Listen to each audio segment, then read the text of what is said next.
Alright, YouTube, this is 2 Cent back with my 2 cents on OCTOPATH TRAVELER. And I just wanted to give everybody a thank you for helping me reach that 500 sub mark. We got the community tab unlocked, and just thank you very much for that. Please continue to help support me. I'm working on getting to that 1,000 subs.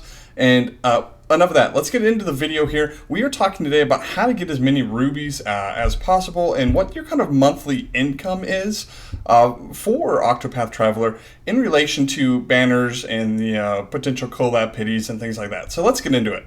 Alright, so first I just want to go through roughly what we're getting as far as a ruby income every month. And so we're looking here, this is just for your dailies.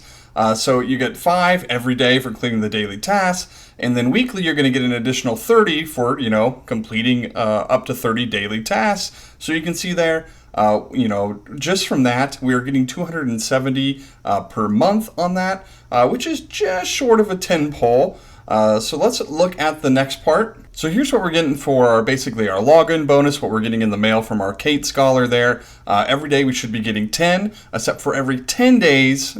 So like on the 20th day you see there, we're getting 30. So that equals out to about 360. We're looking at just a month being 30 days. So obviously there's some months longer than that, and some, one in particular shorter than that. So do keep that in mind that we are just, that's kind of the base number that we're looking at here. All right, next up we actually have what they're calling the 8ths of the month. They're going to keep sending us 30 rubies on the 8th of every month, so the 8th, the 18th, and the 28th.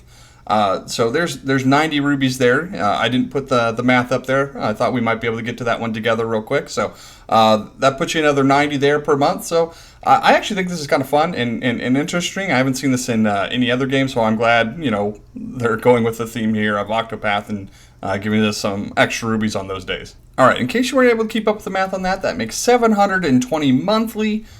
So I mean that's just under 3 10 pulls. I mean, not just under 180 short. So when you're looking at it that way, our step-up banners, they cost 1,200, and then our collabs, to pity a unit on a collab, if it stays the same as it is in the JP market, it takes 3,000 rubies to do that.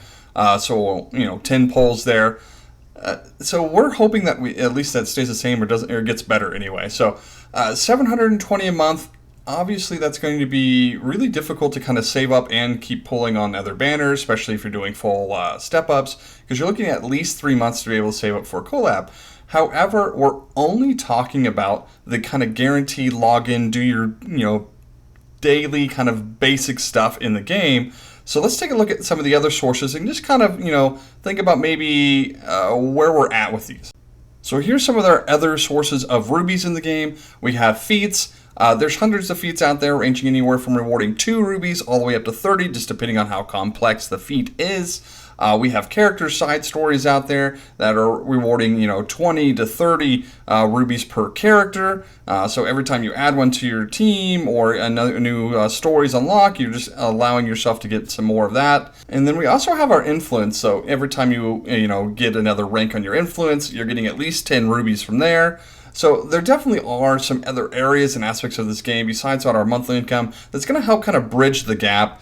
I think, obviously at the beginning of the game, we've had so much content to kind of sift through that it's kind of piled a little bit of rubies on the front end. When we start to get into kind of a regular setting here, I think we'll also get some social media campaigns and some other things that will trickle in some more rubies for us.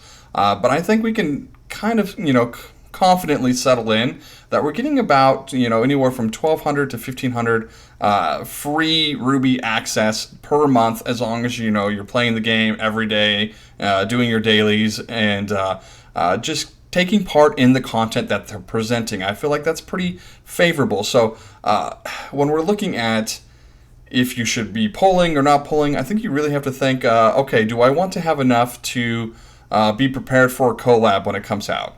That's kind of what my process was, and so I'm like, okay, I'm never going to drop below 3,000 rubies until a collab comes, and then I have that stash in case I need to pity the unit. So anything above that I can use to kind of throw at banners here and there and see if I can pick up a unit that I'd like. But my strategy is to just keep that 3,000 on hand, and then after a collab comes, normally there's at least 2 months, to 3 months between collabs. So then I'm going to go back into saving mode and just save up all of my rubies until I hit that 3,000 again. So I know this isn't the answer a lot of people would like to have when it comes to summoning for their favorite characters. Maybe you're more of a collector and you just want a bunch, but hopefully just kind of taking a look at these numbers will help give you a sense of, okay, I need to go into save mode, and it's okay to skip over a couple characters, no matter if they're really good right now. Sometimes it's okay to pass on the meta units, especially since we have other answers to be able to beat the current content in the game. Anyway, that's been my 2 cents.